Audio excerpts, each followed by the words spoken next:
Today we are in New York City, we're in Manhattan, and it is a pleasure to announce our guest today, the extremely talented Sam Snowden. We're still gonna put some drum roll. Definitely put some drums. Yeah, No, for sure. The best thing is we all actually only met 2 days ago, and we decided to do a podcast. Just like we're like, yeah, you'd be the perfect guest for the podcast.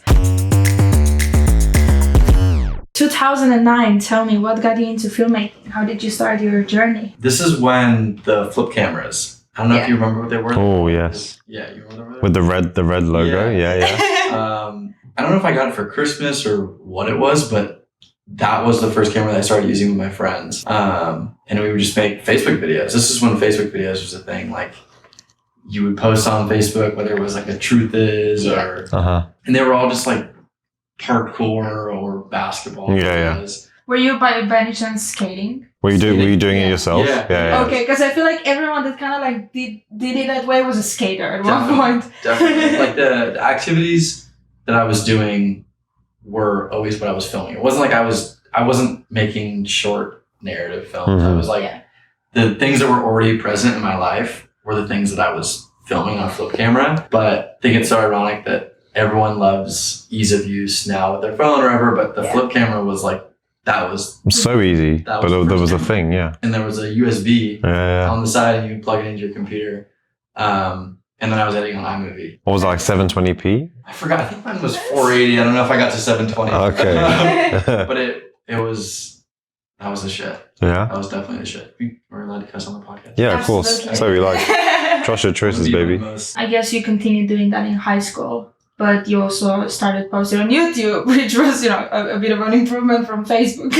I went from posting dance videos and basketball videos on Facebook to eventually getting really sucked into YouTube. I think this is when YouTube was hitting its stride. So who was the big players on YouTube at that point? I hadn't been following Casey until probably 2015, 2016. Same. I think that's when the vlog really started for him. So definitely. I was watching anyone from a fitness YouTuber to, I got really into this basketball channel called In the Lab, which was basically how I fell in love with docu-style videos, because this guy was making a series called 10,000 Hours where he was training these kids and they were testing out the 10,000 hour theory of practice, basically.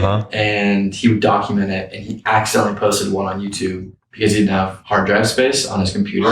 Oh, wow. And that's the video that blew up. The video that a bunch of people that play basketball watched. And was it just like a raw uncut? Or no, it was really good. He made it for, I believe he was at film school or something like that in San Francisco. And he had to do it for a class project. And that was the first video that I watched that I was like, this simultaneously inspired me to want to train in basketball. And then also film that. So I obviously did my own version of it, and I posted that on a YouTube channel that I deleted, which is ironic. It was like a trust your choice type thing. I was super worried about what other people would think, and I eventually ended up deleting the channel. It had probably like 50 to 100 videos on that I've never seen. It's one of my biggest regrets as a man. But do you still have do you know where the videos are on like some sort of hard drive? I've somehow scrounged a few of them, but I would love to go back in time and see what they actually look like, because they're probably very similar concepts to the stuff I do now. But I think I was really embarrassed because my voice was really high and I would do voiceovers. I've always looked young, and so I felt like I wanted to be the person that had like the smooth voice, and which is ironic now that I still use my voice. I'm more comfortable with it, but it's taken me 12 years. You have a good voice, man. You know what study hall is? Like the class, we say class we had in high school where you could do other work for any other class. And all of my study hall, I would just watch Casey Neistat. Doing the work, Putting in the hours. Literally, I was putting in the hours. I was like, I'm just going to start one for myself. And at the time, I had a Canon Rebel T3i. Which the 10 to 18 one, I was like, that's the go-to. I have the Joby tripod. Casey. Literally. And I would just film my friends. We'd make a video every week. And it was just an experiment. And it was definitely something that I look back on now, and I'm like, I'm so glad that I did that and went through that phase, because not that was ahead of its time, but But how was it for you, let's say, because vlogging was perhaps a thing, but maybe at school it wasn't really a thing. It's not like now where you would be like, oh, I saw a YouTube video on the weekend. Like I would be walking the halls hoping that no one would ever say anything about my YouTube videos. Okay. Because I was self-conscious about it, which is you're 17, 16, 18 years old. Like high school's rough in the first place. So how you're perceived online is a completely different thing. But did any like this maybe remember, was there like a specific person that made fun of you, or you didn't have that experience? No, it's more like your homies that are poking. Like just banter between banter. Yeah. Yeah. And that banter is funny, yeah. but it's also it can make you think. You do think. Yeah, for sure. You think twice about things. Yeah. But the reason that I guess started my YouTube channel was because I was posting my basketball mixtapes or highlight tapes on there that my mom was just filming. Oh, right. And that's how I learned how to edit on Final Cut. Really, how I learned how to edit was because I was trying to manipulate the plays to make me look better, you know? And I always thank my mom because she filmed, for 3 straight years, she filmed every single one of my basketball games. And they're brilliantly filmed. Like, wow. You know how sometimes your parents are like, go Sammy, and they're like, everyone's over here. Like, she filmed every single clip and was locked in. Had everything, and I would after every game I look at the highlights and go on Final Cut and edit them, and that was how I learned how to use like slow mo and you know, because you know what, your mom was like, I know he's gonna delete his YouTube channel, so at least make sure he has something. And then once basketball season was over, that's when I started doing the vlogs. And it was everything, but I did it consistently, which is so weird. Usually it's so hard to stop consistent. I think I did like 20 weeks in a row. Wow. But it was just because when you're so excited about doing something, you're just like, oh my gosh, like 200 views on YouTube videos is insane. Yeah, I mean, like, I got to like 100. I have a really funny poster in my childhood home, and it was like, I want to get to 125 subscribers or something like that. Yeah. And looking back now, that is hilarious. Like, but the goals were so attainable and small. Of course. And it's helped me throughout my journey because that is the same thing now. It's like I don't try to shoot. I shoot high, but like I'm never pissed off if I don't get a certain number. Yeah, you have to set yourself a bit of achievable goals, because otherwise you get demotivated. 100%. Yeah. And then I guess like with you making those videos like religiously and consistently, like you entered a school film festival, right? Yeah. And like, what was that a basketball film, or was that about something totally different? Or so every year there's like a high school. It's just our high school, and it's from the video production class, and it's like 3 different sections. I think it's narrative, documentary, and I think it's like a random one that's just like a other. Yeah. Okay. If you don't know what to do, just go in the other. It's something, or maybe comedy. I don't really remember. But I entered my junior year, didn't get selected, and I got like really pissed. And I was like, that was such a good video. In reality, it wasn't. So I went back my senior year, and I made a video about my friend John. I don't know if you guys have ever seen ESPN 30 for 30 documentaries. They're basically just like sports documentaries, but they're called 30 for 30. Okay. But the reason I say that is because my friend's nickname in high school was Dirty John, because he was like I don't know why, someone just nicknamed me Dirty. The name of the film was called 30 for 30. And that was the film he used. I filmed basically his like high school journey through sports, and he eventually signed to go play at Harvard University for football. Wow. And it was a solid documentary. It was like 7 minutes long, but I ended up entering it, and it won the documentary. And you got paid some big money. And I got paid some big bucks. And I have this photo. I have to send it to you after, but it's me holding like $200 or $200 bills with cash, and I'm like holding the little paper plaque. But I remember we watched it in our school theater, and it's a nice theater, and I had those butterflies that you get when you're about to show someone, and that's when I knew that I really, really liked it. I always look back at that moment and realize that was probably like the switch of okay, now I have a little bit of external affirmation that people might like the things that I make, which is a double-edged sword, but I needed that to get through the barrier of my own thoughts, and that was like, that documentary was huge, and I always go back and watch it every like few years, and I'm like, first money I ever made. What did you spend it on? Oh man, probably Oh my God, 18. I probably bought another like Joby tripod or something. Oh yeah. It was on. After that, let's say you gain some confidence. You're like, okay, this is, I guess, what I want to do. You know, you kind of like also prove to yourself that you could make some money. When you had the time, and of course you went to university. How did your university experience look like? My university experience is very stereotypical for any California state school, which is that, you know, it's very social. I met a lot of really cool people, but I needed to meet a ton of people to understand what I wanted to actually do. You know, the first few years I was figuring out like, you know, I'd make videos and people would be like, oh, it's dope. But I always had the weird thought that like, it would change how they view me in person. I basically was trying to do a bunch of different things and never could stick with something. And until I really started like taking it seriously. And that's probably that when I did the internship in LA. Yeah. Because I had the pressure of someone else being like, no. It's like, it's not that you don't want to do it. It's that we need. You have to do it. Yeah. And I almost like that. I needed pressure from an external source. Of course. It's like you want to live up to the demands of other people. Yeah. And I was really excited because I'm working in the music industry. I obviously like, we all love music. It's what inspires us to make certain videos or whatever. Sure. I had the opportunity to like film for some bands and do some concerts and stuff like that. And so what was your role? I was an intern, but I was like a flex intern where I would do like multiple different things. But mainly it was jack of all trades. But I had like that first week in LA, I was able to do a bunch of different things, and it was a false sense of what reality would be like. But I filmed for this artist called Alan Stone, he was on American Idol, and like he's like this really, really talented artist. And then the next day I'm filming with a rapper in a studio, and I was like, this is insane. I went to San Diego, which is a little bit south of LA, and filmed a concert. And this was all my first week of my internship. And I remember after that week, I was like, this is it. Like, everybody likes the guy with the camera. Yeah. You know, and I hadn't made $1. In fact, I was doing it for free. So it was a fully fledged internship. Fully free internship, and like shout out to my parents for helping me get.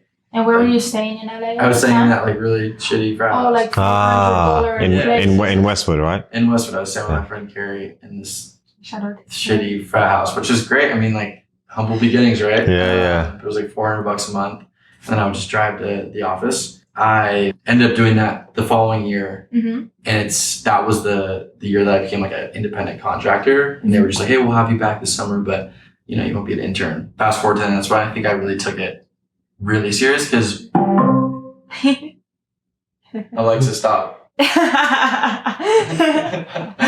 That's when I took it really serious, because when you do something once in your life and you know that you didn't live up to expectation and you have another opportunity to do it again, you're like balls to the wall. Like, for sure. And I went into that summer with the attitude of like, if I don't make a bunch of connections and set myself up for maybe post university, I'm kind of fucked, because I knew that the freelance scene was growing, and this is like the peak concert recaps and like the Rory Kramers of the world and like all those type of people. That's when they were like hitting their stride, like 2018, 2019. And I did the independent contracting, but I just had a list of people that I was going to reach out to, and that kind of domino affected. And in reality, I didn't do a ton of work, but it was more like I was filming like every day, like putting in reps and entering contests and doing all the things that you should do, but you should just try a bunch of things. And I left that summer making my first bit of money, which was nothing, but it was enough to live.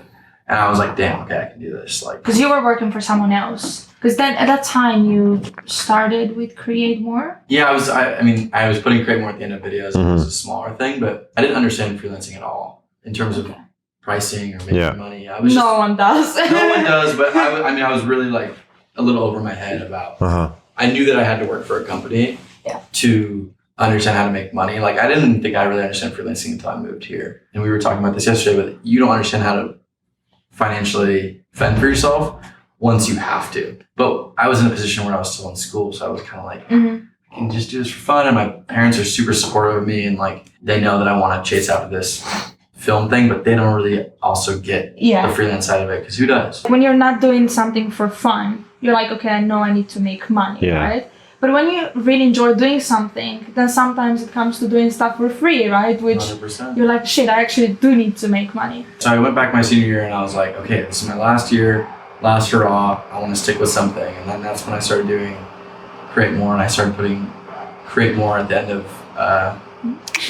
as you can see, brand. This isn't Japanese, but For our Japanese audience, they'll know. Yeah. I started taking it seriously, and in serious I just meant like I started making weekly YouTube videos. And as I started the vlog, I started giving out stickers to people, and then the stickers turned into t-shirts. And as the vlogs were going, I was releasing more merch, and it was as simple as I would just have a bunch of, bless my roommate's heart, they had shirts like all over the living room, and it was a thing that I would just like, people would reserve their shirts or whatever and then come over to the house and grab them, or I'd go drive around the town and, you know, like go deliver them in hand. And then I'd go ship the ones out that I didn't. So how many t-shirts did you like do? You know, going into that, you're like, so how many did you make? Is anyone gonna buy one? I think I sold the first round of t-shirts, which was like 44, which was to me a huge deal that I could even sell 44 shirts. This sold out in like 24 hours. Jesus. And I was just like, wow. Obviously there was a lot of my friends, but exactly, the desire to wear it is there. For sure, and I wasn't giving out friends and family discounts. I think that's the nicest part, and I think sometimes people forget, because I'm sure you've been in a situation with either you have two types of friends, people that will give it to me for free. Ask you for like, let's say, hey, can you do a photo shoot for me, and can you like do these kind of things? Or buy you some beers or whatever, where it's like. And then you have the other types of people who are like, no, I want to support your business and I'll pay you what you're worth, you know? Definitely really appreciate that aspect. And especially because college kids don't have any money, you know? So that was always the thing. It was like, if you could sell something the goal wasn't to make money. The goal was just to figure out if the brand really stuck with people. That's when I started doing the vlog, and I did it every single week of senior year. I think I made like close to 30 episodes. Wow. Which proved I needed to prove to myself that if I got hired to do that for someone, could I do it consistently? Tell me you didn't delete them. No. Those are all my YouTube channel. Okay. Those are all the YouTube channel that I have now. Okay. And those are such good memories. I was such a perfectionist at times that I needed to just get stuff out. And you gain so much confidence because other people start coming to you and they're like, I want to be a part of one of them, wherever. And then you start to grow confidence there because you're like, oh, wow, like I could do a collab with the guy down the street. Whatever. Were you at all inspired with this kind of style also by David Dobrik? For sure. Yeah? Definitely. Okay, because I just remember, I like watched his vlogs like at least 10 times each, you know? Or before I did my own vlog, my roommates and I just sat and we binge watched like 45 episodes. And I tried it. It's hard to, I think I was telling this, but like it's hard to replicate someone's style and not be so cheesy or corny. Yeah. And so I have shades of it in terms of it was just so high energy and but that's how I was. I was like at 20 in college, and we were going out and we were having fun and laughing, and I think the idea of like mixing that with a little more cinematic was the angle that I was trying to go for. But definitely, and he's a little, I guess, I don't know if he's controversial now, but like that era was like he made that format. Oh, yeah, it was kind of like do what you want in front of the camera and let's just press record and let's go. Kind of like which led into. It's funny now. I like on some of the TikToks, my hair was a little longer. People would be like, "You look like David Dobrik's little brother mixed with like Shia LaBeouf." Yes. So from there, how do we go to like first full-time job? This guy named Connor Wolpert, who has had a startup in San Luis Obispo with the college I was going to, that area, and he was just trying to rebrand it into like basically a content studio called The Idea Factory. And this was like, we met before the pandemic, and the pandemic happened, and we just basically were like going back and forth on Zoom, and he had all these great ideas, and he basically wanted to like rebrand his startup, which was an adventure-based app, to just, and they had a content side of it, which it was a cool app. It just like, he wanted to switch it and change the YouTube channel to The Idea Factory, which is basically like very similar, like Yes Theory, or just making ideas real was the thing. That was kind of the vision. The pandemic made it really difficult because one, I didn't realize that I was in like a pretty bad mental state, as most people were, but I was so hyper-focused on what my career was going to look like. Yeah, when did you graduate? Was that 2020, in the middle of 2020. Okay, same. Yeah. Oh, okay. Yeah, with high school. Yeah. And it just was such a odd space to be in. Like when you're in that space, you're still like, it's going to work out. It's going to work out. And I had to have that burden on my shoulder. I had a little bit of like a burden or weight on my shoulders because my friends were like, oh, like, what are you going to do? You know, people are always like, what are you going to do? What are you going to do?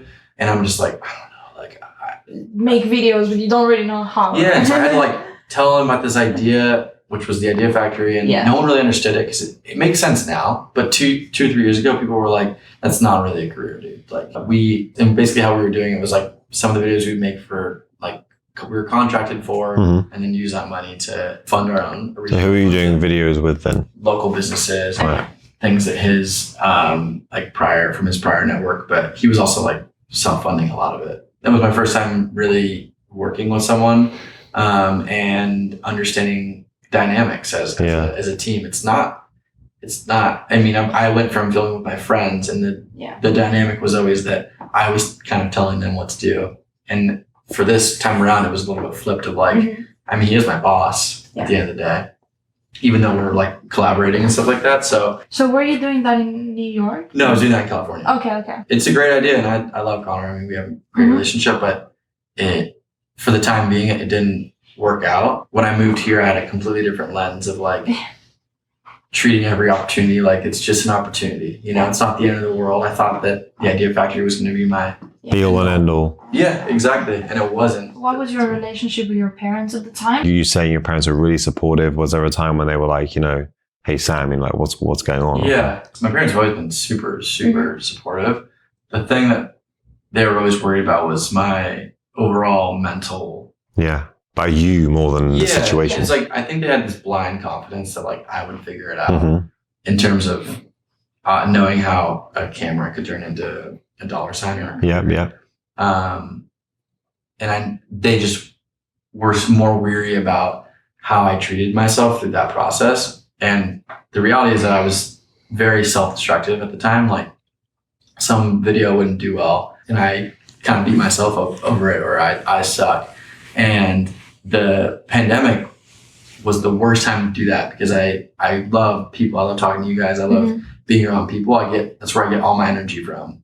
And I didn't have that. And so if something went wrong or in my head went wrong, it was a week long of trying to solve the next problem. And my parents were really worried that I would just get to the point where I'd be like, fuck it, I don't even want to do this anymore. Because they were very much like, you got this. Which is so nice to hear. Obviously, over your mum put all that effort in making those basketball videos. I mean, like, come on, you have to give me back. Yeah, like don't stop with me now, baby. You know, like I literally filmed every single games and you're gonna stop me now. Yeah. Not every time you'll come through it, but there are certain moments where you'll look back now and be like, I'm glad I did, you know. 100%. I'm the type of person too where I beat myself up for beating myself up. Yeah. You know, it's like oh my God. I'm the person who I'm like, well, I'm just so privileged to like be able to even do this and my parents support me. And that was the thing that I was like really aware of, was I was like, everyone's so supportive of me. Like I don't really have haters. Like everyone's keep telling me to do this passion and I have all these things going, but it's oddly intimidating me because I have all these things in my favor and I feel like I'm the missing piece that's not putting forth the success or the work. The sentence you just said is like, boom, cut down. I think I felt exactly the same way when I moved to London. Really? Because I did feel like I would always have the support in some way. And I literally like reading back in my like journal, I'm like putting so much pressure on myself and beating myself up and writing like, what the fuck am I doing? And like, why am I not like making the most out of what I know I can make and other people know I can make? I was literally in the same position where it's like, I literally didn't have anyone doubt me. It wasn't like, oh, I now need to prove to, I don't know, my mom or someone that like I'll make it, because they all like were really supportive. And I just felt so shit when if I had like a lazy day, I would be like, it would be the end of the world. And last thing on this thing was I had a interesting like back injury. Okay. Through that whole process, and I was sort of taking care of myself, trying to figure out, I didn't have answers. I was going to like different doctors and I felt like I was like the kid that kept asking their parents for help, and like they're like, we don't really know how to help you. Like, we just don't understand it as well. And my dad was so helpful with everything, but I was dealing with it probably like a year and a half. And it's still like kind of a thing, but I definitely, you mix that with a job that's not really working out. Carrying all those expectations, right? I was carrying, no pun intended. Did you sit there one day and was like, you know what, I got to get out of here. I got to make a fresh start. Let's go to NYC. And So I moved just 2 hours north home for the summer of 2021. Did the whole, I'm going to reinvent myself and start journaling and you know, all that stuff. That was probably the worst mentally I'd ever been. But irony is like you hit rock bottom. Like it's like actually kind of exciting because you're like, well, now like, nothing worse than this. Right. And it's like, I was so dramatic. Like it's not even rock bottom. I was like 22, living with my parents. It's just putting pressure on yourself. Yeah. So I had this rough plan that I would move to New York in a few months, and I gave myself a few months to. Shout out to Luke. How I was making my first freelance money was I was editing his wedding videos. Luke Strange. Oh, what he shot, you edited. Yeah. Wow. Shout out Luke, by the way. What a guy. What a guy. Luke has been huge in terms of helping me understand freelance and providing a network. The first gig that I got in New York was because of Luke. And that stemmed into, and this is actually a good segue. Like, so basically I took that summer to journal and work on myself, like did the whole classic, like, you can do it, you can do it, you can do it. And I had all these contacts of everyone I was going to reach out to in New York, and I had some money saved up. My dad helped me sell the car that I was driving, and like it was this whole thing to like get me out there.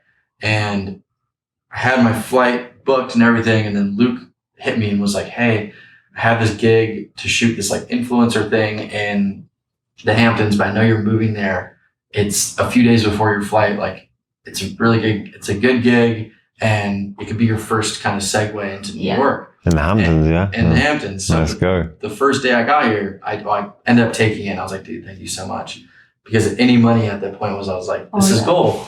And it's a great time to meet people. And so the first day I moved here, I bust out to the Hamptons, which is bizarre. No one does that. Okay. Everyone like reveres the Hamptons, but I took a bus with a bunch of influencers.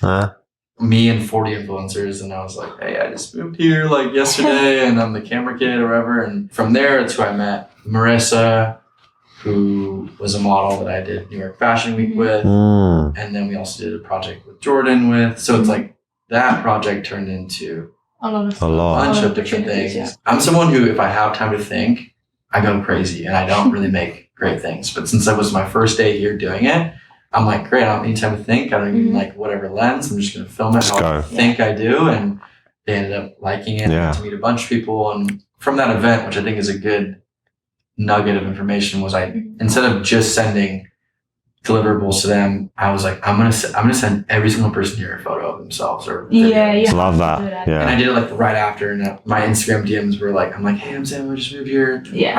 I saw you yesterday, and I don't know if I do that like now as much as I needed to do that to like get my name out, but everyone likes a picture of themselves, so everyone likes the instant photo. Your brother lives here, right? So was that the inspiration for you to even go to NYC, or was it Casey? I don't know. No, I think that New York was this question mark, and I needed to check it off for better or for worse, and understand what it could do. And the saying, if you can make it here, you can make it anywhere, is so cheesy, but it's so true. And I knew that living here and working here would probably be harder, but the reward would be greater. Having my brother here was huge, because when I initially told him like, hey man, I think I might want to try it, he was like, oh, bet, like, you're coming. Yeah. And like, I'll tell you where to live, and I'll help you move. And like, when I moved here, which is so funny, Jake's best friend, Dottie, who I shoot a bunch of stuff with now, and he's one of my best friends.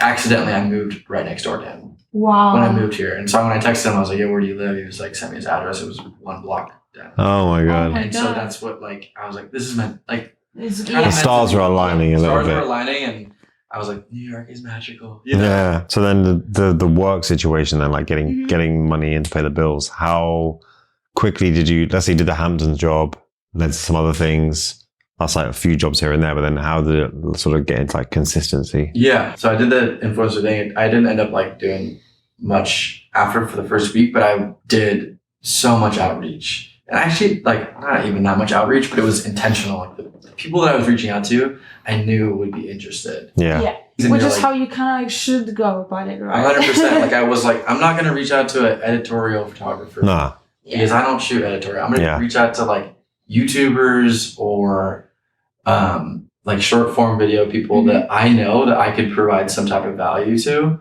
And also just based off of their personalities on the internet, I'm like, I think we would probably vibe. I do think that helped a lot. Was I reached out to like 10 people. One of them being Gabe DeSanti, who really helped. And then he connected me with, I did some video work for Brett Conti. And I started basically doing like free videos for people every once in a while. And then Gabe connected me with this kid named Max, who helped me get contract work with the startup. Okay. But that all happened in the first like 3 weeks. I guess, how did you, because you had like such a good experience moving here, like, you know, like people would maybe wait months to get work, right? So for you, you actually got work on the first day. Yeah. So knowing you can make some decent money doing freelancing, how come did you decide to then still take up the full-time job? Was it just because of security reasons?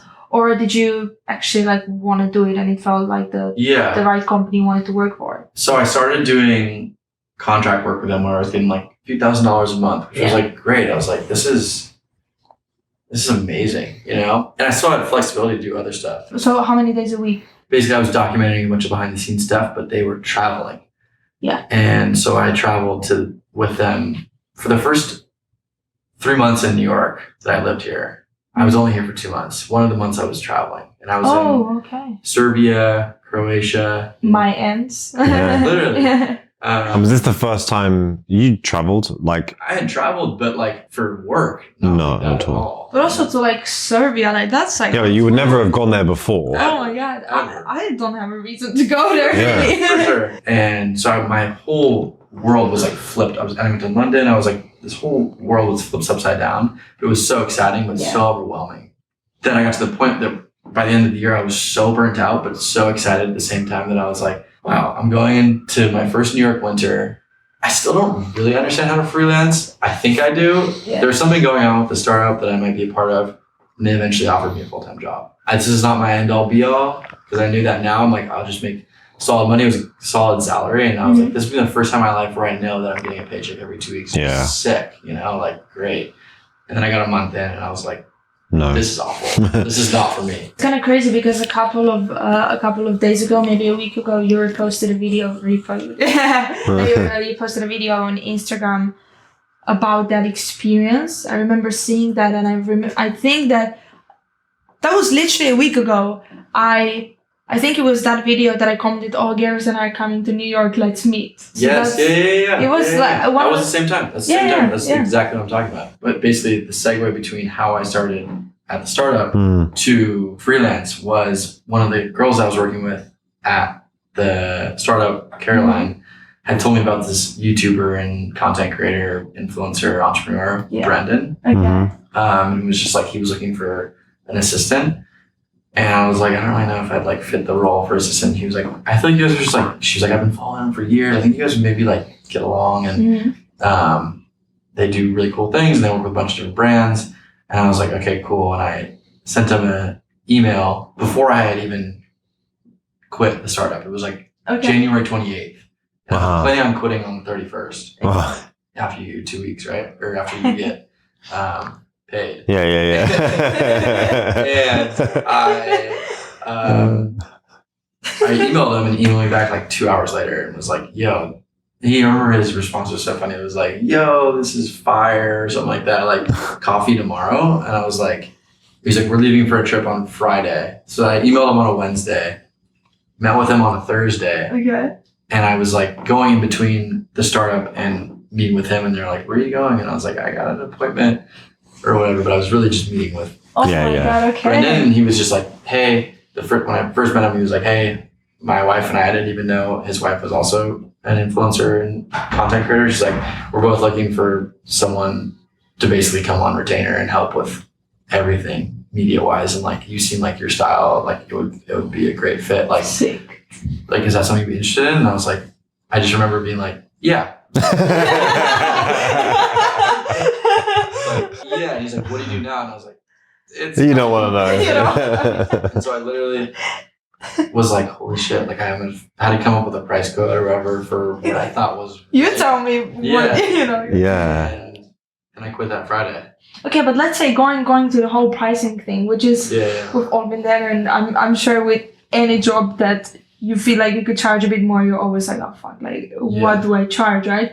So at that time, you had like quite a good network of people, let's say in LA and probably here. Yeah. Did you ask people for advice? I remember I asked Luke. Yeah. Okay. Luke and I have like he's my main person I always go back and forth on. Yeah.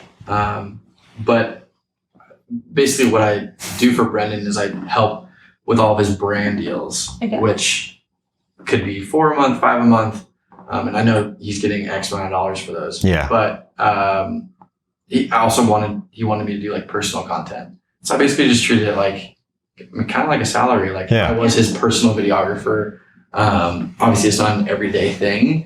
What would be a solid price? And to be honest, there's not a right or wrong answer. And there's been months I've been working with them for about a year and a half almost. You still work with? Yeah. Consistently. I think, I told you this a few days ago. This says a lot about a person. For sure. If someone wants to work with you that long term on a retainer, like it really says like that you're very, reliable and just like, Definitely. It's also about a personality, they want you around, which is great. But I fit perfectly in their world because I was able to do work for both of them. Mm-hmm. So like there'd be days where I met with Hannah at 12 and then I'd meet with Brendan like across town. And then sometimes I'd like just go over to their crib and film. And it's been an interesting situation. They've treated me so well. They treated me like family ever since I met them. And it's been really cool to like be a part of their scene because they have 2 kids now. They just had a kid.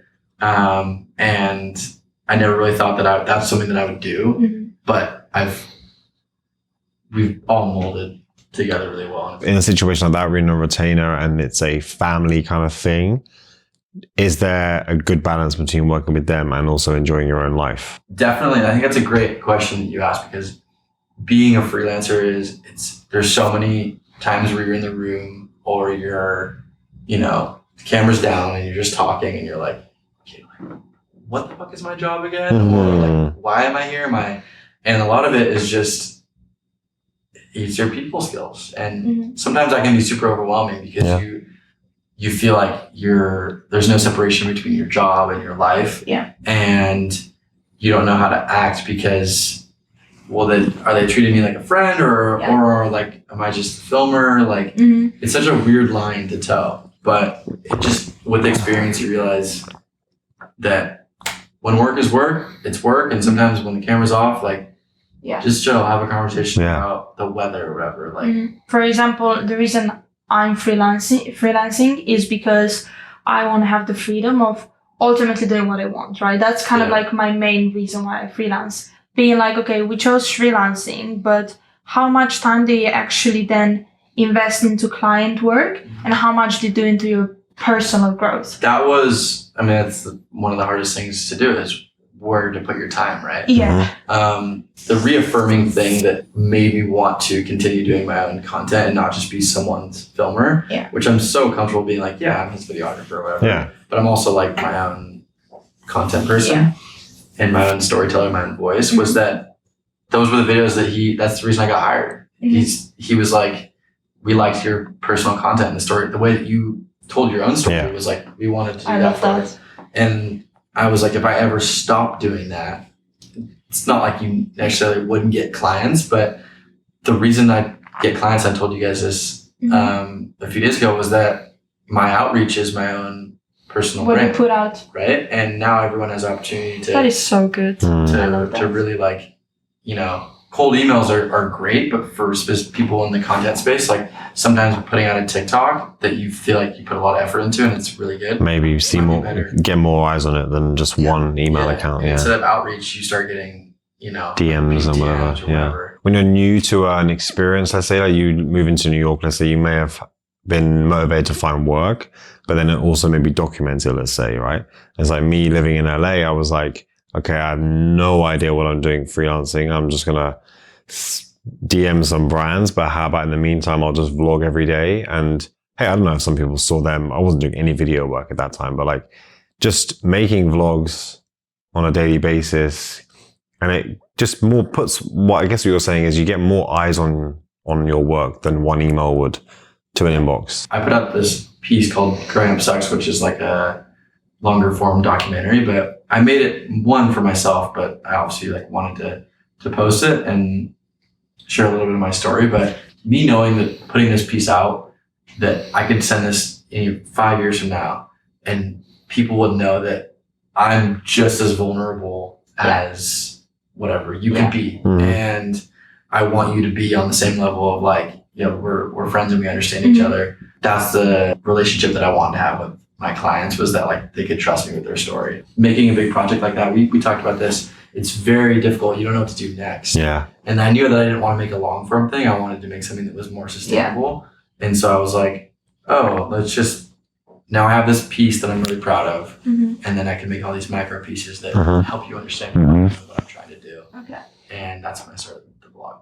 So every day, was there a plan with those videos? No, and I want to pay my respects to my friend Jack Cook. I don't know if you know who that is. Mm-hmm. He's been doing a daily vlog for about 674 days now. By the time this video comes out, it'll probably be at 700. But I want to watch. He based here? No, he's in LA. Okay. But I was watching the 505 podcast. Yeah. Okay. And Jack was on it, and he was talking about the vlog. And you know when you are almost like pissed off, inspired by someone? You're like, hey, guys, been doing it for like 300 days. Yeah. And here I am complaining about one video. Like, I'm sitting here on my ass like, yeah. What do I do next? Yeah. I remember just being like, damn, like this kid is like, he's doing it. And like, I really wanted to just do it. Then I was like, I'm going to buy a GoPro and I'm going to make this a thing where I try to do 30 days. GoPro? Yeah. It was like, I just like film on a very cool GoPro, which is so. That was my hack originally. It was like when I came, before I went to LA, I came here for a week and I was like, let me use the GoPro and film. But then after I think 3 days, it was like the quality, I just was like, oh, you know what? It just. I realized that once I started doing it for a week and people, even just my friends were like, yeah, I'm following along. Yeah. Whatever. It became. Well, that's enough though. Even if one or two people say that, right? It's kind of like enough and it's. Definitely. And I was lucky enough to get a small following off of it. But it was an engaged following. Yeah, so that's what you need. People that were on TikTok were going to my Instagram and being like, when's the next video? Like, tomorrow. Yeah, a few hours. And then I would end every video with "Great more." Yeah. It was the best way to figure out what I wanted to do, because sometimes you need to be put into a box creatively. And for me, it's like a box could be a time frame. Mm-hmm. So if you have 24 hours to make something, you don't have any other option. What led you to be so disciplined and have accountability with the daily videos? Because of all the prior things that I had done, like weekly college videos or weekly high school videos, or Friday Factory we were doing weekly. And I was like, you get fast at something like editing photos or editing videos. I was very confident in my ability to put something out every day. Because when you get to like 47 days, right? Was there a time when you're like, oh, you know what? Today, nah, you know? Wait. But let's, just one question. Did you actually skip at least one? For sure. Oh, did you not? Because the thing about TikTok is that no one knows. The profile, no one looks at it. The same people that would watch it, like could be watching videos from 5 days. That's why I'm posting all my stuff on Reels now. But how did you, let's say, because for me, I think I've tried to, or maybe I didn't, I don't know. But I know people who, let's say, post once a day on Instagram or a certain platform, right? Did you ever, like, the first time you skipped a day?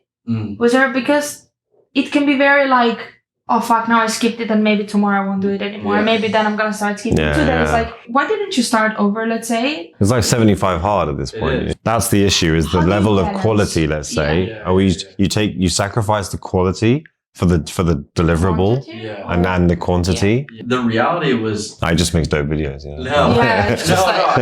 He doesn't have that problem. It sounds so you can give him this one. Obvious, but like I was just having fun with it. Okay. And I was like, reusing some Casey songs and like. That's really, so great for vlogs. Really like, and I was telling you guys this. I feel like I've said this so many times on this podcast. You guys need to understand that we literally hung out like 2 days ago. Had a lot of these conversations. So I definitely, living here in New York is the best place to daily vlog. Yeah, we were saying this. Yeah, it's. Oh my God. This is why you've done exactly 0. Yeah, that's what I've done. Yeah. Where do I start? Yeah. I definitely think that I was super inspired to capture one, obviously like my journey as a whatever videographer, but mainly like the shit that I was doing in New York. It's so exciting. Like I would get just as excited to go film me getting a coffee with a friend than I would to go film you doing a huge job shoot or whatever. And I think that since I kept that same mindset of that, making the most sort of dull moments of your day interesting as possible and as authentic as possible. That's what inspired me with the daily vlog, is because you have no other choice. Yeah, because I always believe like I say it, but I don't act on it always. But like, you know, you don't need to live in the grandest place on earth to make anything, like good images, good videos. Yeah, you can determine your art based wherever you are. For sure. For sure. And it started to become this funnel of where I was like, damn, I don't know if I'm building a community, but this is working in a sense of it's starting a conversation with people that, you know, I'm starting to meet people through it. And I'm starting to meet other creators in New York because it just gets fed out to the people that you want. Yeah, and TikTok is the best for that. If you're someone consistent, that you'll meet, something will happen. For sure. And I remember this is an interesting story. I hope it doesn't come off arrogant, but I was at a restaurant in New York, a few blocks from where I live, and this was like probably 30 episodes in the daily vlog, and I was just like, the guy that was serving us was like, yo, like I watched the vlog. And it was the first time I'd ever met anyone externally that told me like, yo, like that's crazy stuff. And I realized, I was like, it's because it's so consistent and it's so, you know what you're going to get. Yeah. Even though you don't know what each day is going to look like. Yeah. But it proved to me that like, this is starting some type of conversation. That's what kind of kept me motivated to keep going. Why did you stop after 100 days? I was really burnt. Why are you not right now like 500 days? I know. And there's part of me that the burnout is real. I might try to reinvent the series in some form, but for me it was, I hit a tipping point of what the fuck is this? Like, and it's actually good to ask yourself that question, because for the first 50 days I was going hard doing it, and I'm like, my whole story was that I'm making a video every day, and then I was like, well, like you can't just make videos about making videos. Like, so who are you doing? Like, what are you doing and who are you?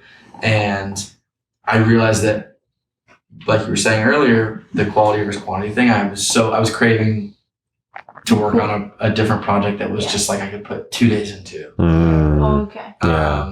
And that's so were you editing them on your phone or on desktop? Basically an hour early than I would to edit the previous day's video, basically. And then Final Cut and just edit. Wait, so when did you edit? Like in the morning or in the evening? In the day? In the morning. I always edit in the morning. In the morning. Okay. And then obviously you start off and I would be a day ahead, which would be great. I'd be like, great. Like, but then of course a few days go by and like, then I would be like day of. But it felt like I'd wake up, have some water, have a coffee, make the vlog, do the voice, go in my room, do the voiceover, write the script before I do anything. Yeah. But since it's so fresh, you're like, today I got a coffee. Yeah. Great. Like I just know everything. But when you're not home, I would be at whatever, like we would be like with Brendan or go into a bathroom and do the voiceover. Like it became a thing where I'd be like so aware of when I needed to get it up. But it would always go up around like 10 a.m. Okay. But then I could start my day. Yeah. So weird. It was like I'll just film again. You're just like constant loop. I got this idea, and this is to your point of why I stopped. Like I do enjoy telling stories about my life and about myself, but I did get to the point where I was like, I really don't want to hear my own voice anymore, and I really don't want to talk about. I would rather put my creative energy somewhere else towards a brand that can help an umbrella of people. Yeah. And there's always going to be a time and place to tell your own story, but just like you guys know, there's also so many other ways to package that storytelling ability with showing who you are. It's just, I ran into a few, like, I was like, I don't want to do this anymore. I kind of want to try and do that, right? But from your experience, maybe I can like go about it in a good way or a healthier way, or although like probably that's non-existent. How much of your day did you then actually spend doing that? Because or were you just running gunning? I was running gun, but it's a very good question because it is premeditated. Yeah. And there's probably a video, I probably made a video about what it's like to make a daily video in there, but you're like, oh, I'm waking up. No, I haven't woken up yet because I'm going to put my phone down and film it. It's the weirdest thing. Like, oh yeah, it's that whole like filming yourself getting out of bed shot and filming your alarm. And it's so... I've done that before, and it's like, I did it before I went to sleep one day and just like to think about it in the morning, you know? For sure. And I was not faking, but like you do have to fake a You lot do, of shit, because it just makes it easier for you. It makes it easier, and I'd be like, okay, I'm going to get a time lapse and be editing, but I don't want it to be the entire like 4-hour session. I'm going to do it for like 20 minutes and take it down. Yeah. And then off you go. But I realized that the structure of beginning to end, what we did wasn't as interesting as towards like episode 80. I was like, I just like, I woke up and did this, and I'd never want to be the person that was like, I did this, look at me do this, and then I did this with this person. It's like, what is that for? Like, because there's some people that document it in a way that it's so personal and you're so interested, but there's also people that document just show the highlights, basically. And they're just like, bullet point, I did this, and you're like, cool, but damn, like, I don't really know, like, is that even a story, or is it just kind of like a laundry list? And I was craving telling a real story. So like, one of my favorite creators here, Tim, I don't know if you guys, Tim Chuzano, he's a really dope creator, but he basically created this style where you start in loops, and he would wouldn't start in loops. It always loops, but he would start at a random part in his day. So it'd be like, and I was at the office, and then I got a call from Bob, and then blank. And you're like, what time is it? Like, what is he talking about? But it would always make sense, because he'd be like, I'm explaining this poorly. It'd be easier if I just showed you a video. But he'd be like, Bob called me because when I woke up at 4 a.m, there was an email that the company was, and it's so unique. And I don't know if he's the first person that's done it, but it really, I would watch this stuff and I'd be like, you just changed the narrative by starting in a different time of the day. I wanted to change. So like after I hit 100, that's when I did 100 strategically to release the Create More t-shirt at 100. And then some people bought, be it they were following the series because they were like, I made it to the end or whatever. So much more than 44, right? What was that? 44 t-shirts, more than 44 this time? Yeah, I forgot how many it was, but like it was that shirt, but it's in green. And it was mostly like half of the people that bought it were international. Wow. Which I was like, that's so cool. Like, so global, baby. So I love that. So powerful. Yeah. Like anyone, I fell into a little bit of like a rut. Yeah. Who I am, but the client work never stopped. And that was always the thing, was I was like, obviously all my clients knew I was like doing it, or just because they follow me on social media, but having that not interfere with the things that you're doing and providing value for people is difficult at times, because you're subconsciously always thinking about it. Like, what is that when Casey's like, someone's like, oh, you know, do you want to grab drink? No. It's like, it's like, if you're not going to be in my video, like, I'm not going to meet with you, kind of thing, you know? For sure. You start to romanticize the times that you can film, which is like, I knew I finally met up with certain people or was doing certain things. I'm like, this is going to be so good for a vlog. Yeah. You know? And you crave it, right? Can't wait to meet them, you know? Right, but it's kind of crazy, because I had to get out of that feeling, because it's like the least human thing. It is. You know? So then with that 100 videos and the merch drop, you then, from there to the Create More events, when was the sort of time frame between that? Yeah, so I had done a doc premiere for the Growing Up Sex. So was that like, that was the first thing you ever like did? First thing I ever did. And it was really just like 40 people, like small. It was a smaller venue. We sold some merch, mainly my friends. I didn't even put on Instagram. That was the first time where people, even my friends, had come to me and they were like, yo, I know that I don't like do camera shit, but that was really fun. It was a different night that I've ever had. I saw that event as like a trial. Okay. When we released the trucker hats, we did a trucker hat release party. It was called the Trucker Hat Takeover. And I basically had 50 people come. and the people that came got free hats. And we did this like, basically it was like a half party, half interactive shoot. So I knew that I'd get all the brand material from like the website from it. And my brother made this really cool, my brother's an abstract artist, and he made this really cool 8-foot by 11-foot canvas backdrop. Wow. And it was like the same colors as the hat. And sick.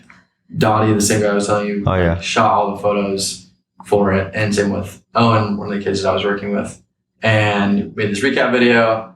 And that was the first event where it was so unstructured. My friend Liam was DJing, but there was some magic to it where I was like, if I actually tried to make this more intentional with the type of people that I was inviting, and like, it was like, everyone wants to go out and meet people. Yeah. And you want to meet people that are like-minded. But how do you foster an environment for that? And I was like, it's not through Sam Snowden, it's through Create More. Because people are like, oh, obviously I want to do a creative event because I'm a photographer, videographer, whatever. Fast forward to, I did a collab event in December, which went solid, but it was with with an art studio.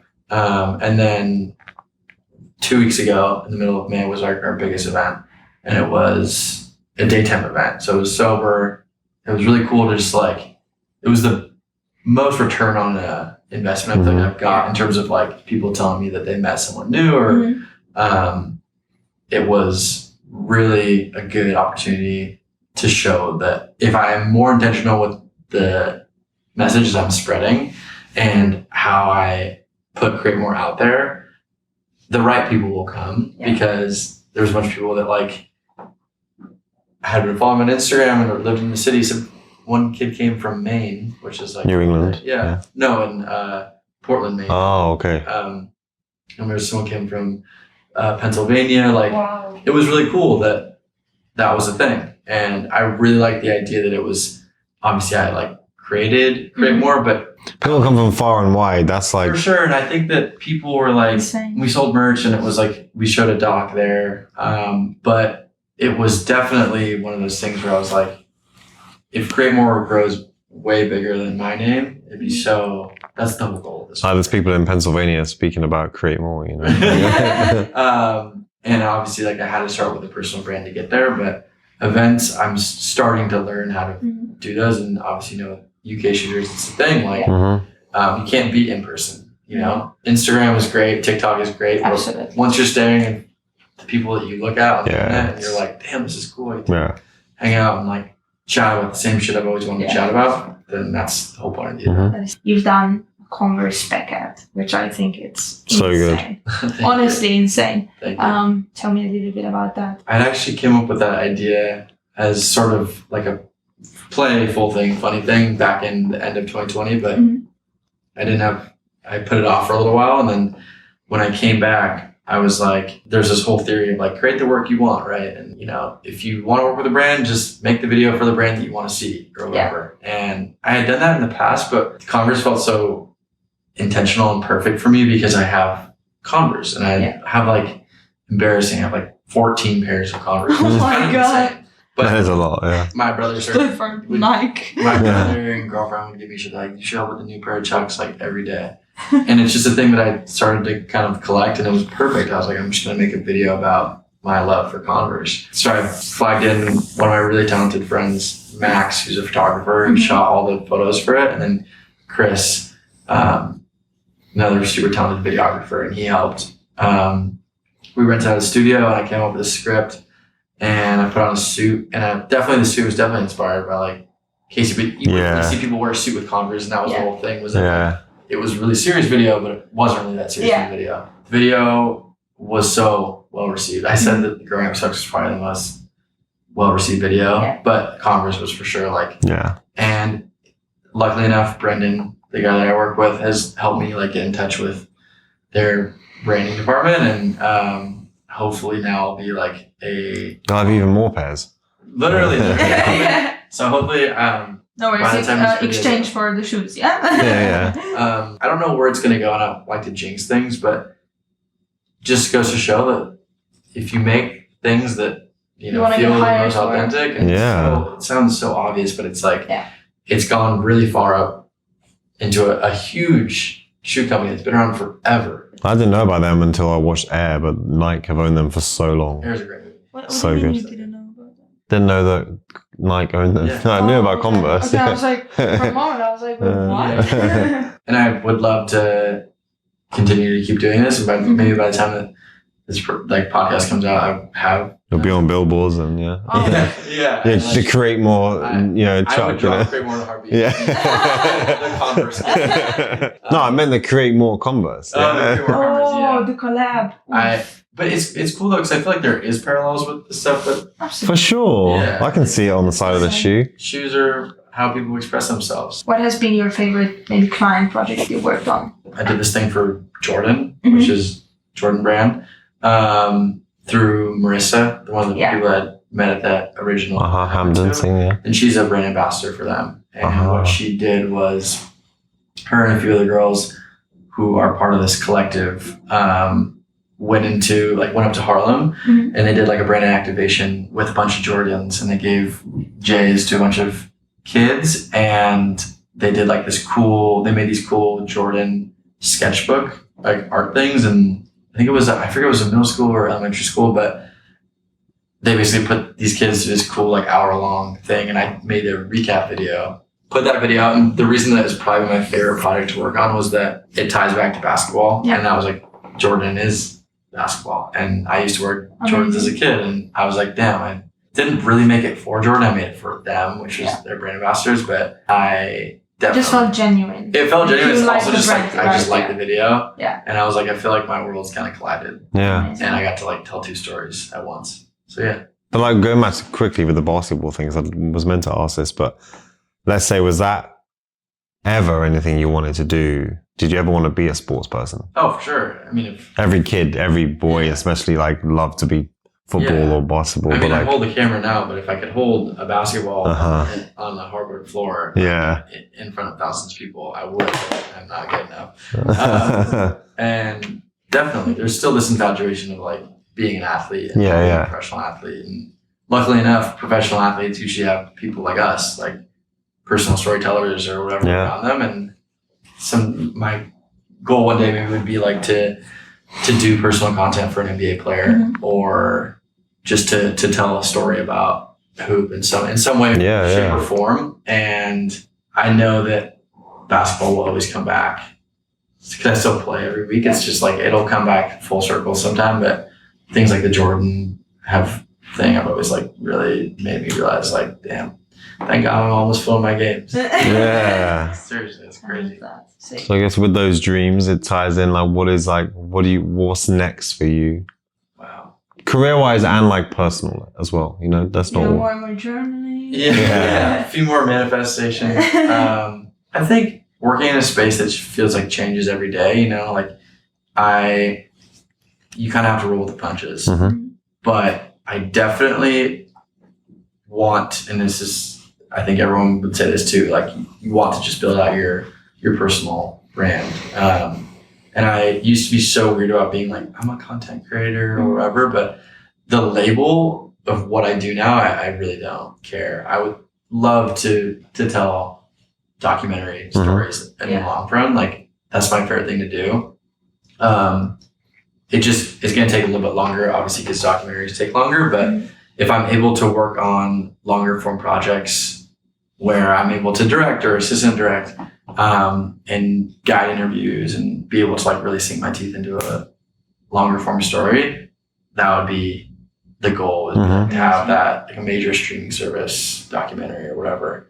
And throughout the process of getting there, I think that doing my own brand work and doing my own personal storytelling on TikTok and eventually YouTube and Instagram Reels and create more as like the production studio aside from my name is the goal to get there. But I'm just trying to, I mean, so cliche, but I'm just trying to be present and enjoy the moment, because I used to dream about like being on a podcast, you know, or like having anyone be actually interested in what I was doing.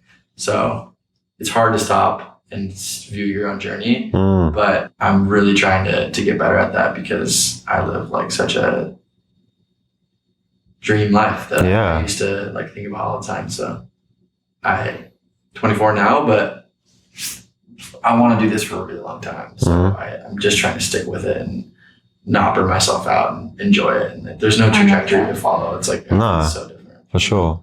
I agree. What a nice way to that was a nice way to end it. Yeah. That was so like therapeutic to me. That was. Yeah, I think the whole thing about being present is the same. Yeah. Definitely. And everyone's path is different. Yeah. It's so different. I mean, you started like so young, you know, and like I feel like I've been doing it forever, but realistically not, you know. Yeah. Like same with you. Like I started like properly doing social media like 2016. Which is like 7 years ago. And it's crazy. So it's like everyone is different, and it's important to not. We had this conversation this morning, but it's important to like, as we hear it all the time, but comparing is just not the way.